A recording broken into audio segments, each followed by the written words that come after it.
Summer na! Anong plano ng tropa? Baka magustuhan nyo itong pinuntahan ko. Samahan nyo ako ha! Wala nang intro-intro. Simulan na natin to. Ako si Chance at ako ang magsasakang gala.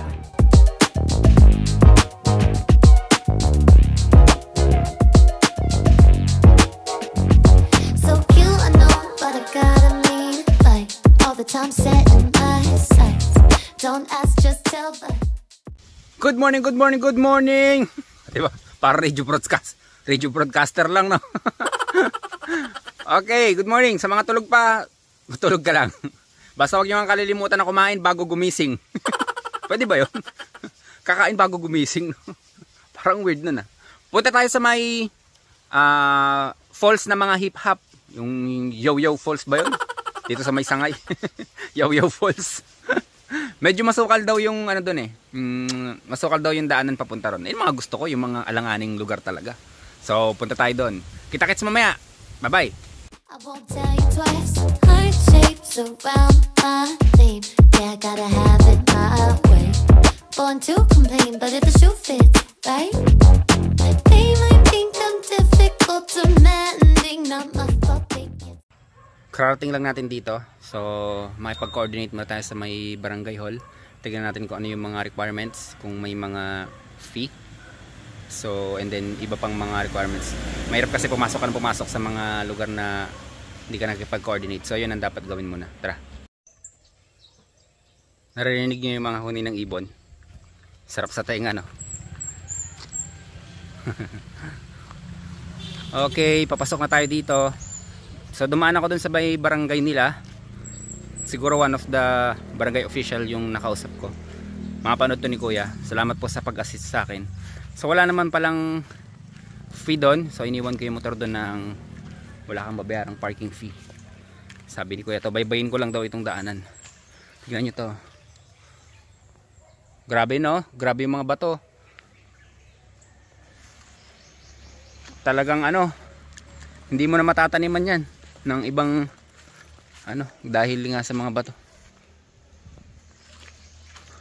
So diretso tayo. Okay, pakita ko na lang mamaya. Tuloy natin tong video pag andun na ako. Medyo malayo-layo yung lakaran. 1.5 kilometro daw. Pero basic na yun sa akin. Sanay tayo sa lakaran eh. Okay, tara, bye bye. Okay, nakarating na ako dito sa Oyaw-Yaw Falls. Medyo Oyaw-Yaw po. Oyaw-Yaw. Opo. So yun. Kaya lang, bago ko ipakita sa inyo, papahinga lang ako, napagod ako, grabe. Ano lang naman, mga 1.5 kilometro nga lakarin. Kayang-kaya naman. May mga dala kasi ako. Dala ko yung drone, iba pang camera natin. So ito tayo. Pakita ko sa inyo. Etong sa likuran natin, eto, ganyan.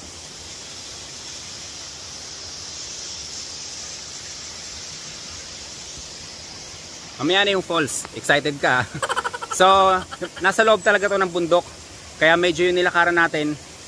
Hindi ka naman maliligaw dahil kung susundin mo lang, babaybayin mo lang yung tubo. May tubo dun eh. Dun nanggagaling yung tubig mula dito. Di-deliver sa mga community dun pababa. So, babaybayin mo lang yun. Hindi ka maliligaw. Ito, papakita ko sa inyo yung harapan natin, yung bundok. Ito yung sa harapan ko. Yan.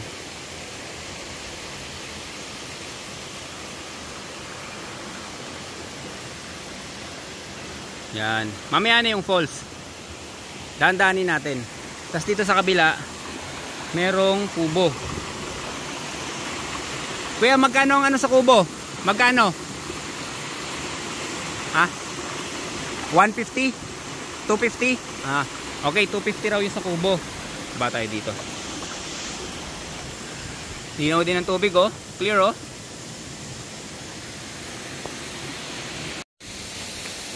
Ito yung cottage na 250 pesos. Okay na rin. Okay na sa 250 yan. Hindi naman kayo mag-overnight eh. So itong itsura nya. Nakalak kasi. Okay lang din. Sakto lang din. Kaya mag-accommodate ng mga 15 person. Tapos ang entrance fee is 10 pesos lang per head. Okay? Malaking tulong na yun sa kanila. Ma-maintenance ng lugar na to. matanggal yung mga dumi. Tsaka hindi rin naman dinadagsa to dahil nakatago nga eh. Kaya kailangan natin itong i-push. Kailangan natin i-promote ng lugar na to para dayuhin ng mga kababayan natin. Tsaka para naman maiba. Yung iba kasi common na yung napupuntahan nila sa iba't ibang lugar dito eh. So doon naman tayo sa mga nakatagong lugar. May papakita pa ako sa inyo. Eto oh. Tignan nyo oh. Yung rock formation ang ganda oh. Oh, tignan niyo yung mga bato, ang ganda. Oh, 'di ba? Medyo scary lang dahil pag nag-collapse yan, automatic ka rin. Di naman magko-collapse yan. Masyado lang akong ano. Ayun. Ito na yung pinaka-falls. Tingnan nyo. Dugtungan hanggang doon sa taas, meron pa. Isusum ko ha. Yan, meron pa siya hanggang doon. Extended yan hanggang doon pataas. Yan. Extended yan hanggang pababa dito. Yan. Tapos tignan nyo yung gilid nya. Tignan nyo yung gilid. Grabe, nakaka-amaze yung bato. Nakaka-amaze yung formation ng rock nya dito. Ito. Ayan oh. Parang medyo islant siya na hindi ko ma-explain paano ba to. Medyo pag ganyan siya na parang mahuhulog sa inyo. Pero hindi, dahil matibay ang bato na yan eh. Ito yung sinasabi ko sa inyong pa-islant. Mula dito sa baba, iaangat ko yung camera. Tingnan nyo. Ayun. Oh. Oh, kala mo babagsak sa'yo. Amazing. Very amazing. Yan ang itsura niya. Parang nakasaklob sa inyo. Pasaklob, yon yung pinakamagandang term. Pasaklob yung formation ng bato rito. Tapos dun pa, yung mga rock formation din dun. Ayun, ang ganda.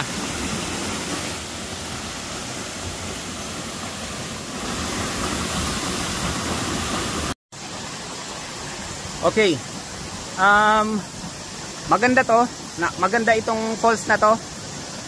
Isa to sa dapat na mabisita mo pag napapunta ka dito sa Bicol. Magkano lang naman ang entrance. Tsaka malapit to sa Naga. Accessible naman yung daan. Doon lang mula sa barangay na to. Ilalagay ko sa description yung kung anong eksaktong location nito. Maglalakad ka lang papasok dito. Mga 1.5 kilometro lang. Kayang-kaya naman. Wala pa namang 1 oras ang lalakarin mo. Pero pag natuntun mo to, sulit. Sulit talaga. Yan. Palipad tayong drone. Wow, wow, wow, whatever. I still wore it better. Basic, silly, baddie. My world revolves around me. Wow, wow, wow, whatever. I just do it better. Acting like I asked for too much. I don't think I asked for enough. Can you keep up? 'Cause too much is never enough. Nah, nah. Acting like I asked for too much. I don't think I asked for enough. Feel nonchalant when too much is never enough. Nah, nah. I get what I want. No, it's not a crime. Getting what you want's the best part of life. I get what I want. No, it's not a crime. Getting what you want's the best part of life.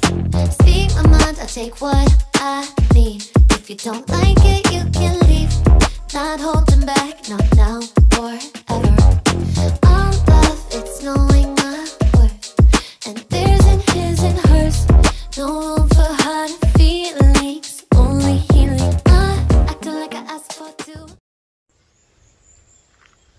Uwi na ako kaagad dahil napuwing yung mata ko. Sobrang sakit talaga, masakit itong kanan ko. Baka makadistract din kasi to pag nag-drive ako. Tsaka ano, tama yung pulang-pulaw. Masakit talaga, masakit. So pasensya na, bawi na lang ako sa susunod na video.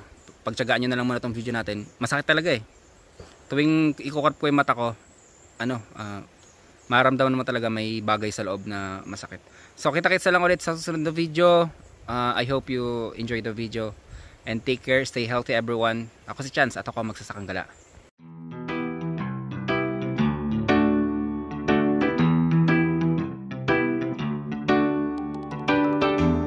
So this is the conclusion.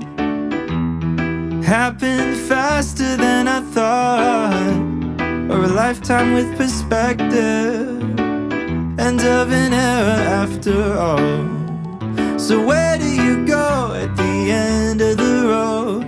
Or what do you say when it's done? And how do I stand at the end of the show and say goodbye to everyone? Don't be sad because it's over. Be glad that you have something good to